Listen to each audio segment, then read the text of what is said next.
बतर रामगढ़ में दाखिल हुआ। रामगढ़ के सरपंच से उन्होंने अपने खेतों के कागजात की नकल हासिल करनी थी।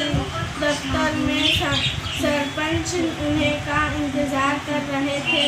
नारायण राव ने माथे का पसीना पोंछते हुए कहा, सरपंच साहब थोड़ा ठंडा पानी पिला दीजिए, बड़ी गर्मी है। सरपंच ने मेज पर रखा हुआ लोटा और गिलास आगे बढ़ाते हुए कहा, जनाब पानी हाजिर है, मगर एक गिलास से ज़्यादा ना पीना। बड़ी मुश्किल से सुबह शाम एक मटका मिलता है, वो भी 4 किलोमीटर दूर लाना पड़ता है। मगर गांव का तालाब छोड़कर आप पानी इतने दूर से क्यों लाते हैं?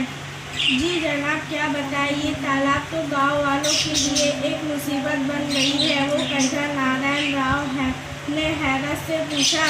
सरपंच ने इधर उधर देखते हुए राजदार ने अंदाजे में कहने शुरू किया, गांव के बड़े बूढ़ों का कहना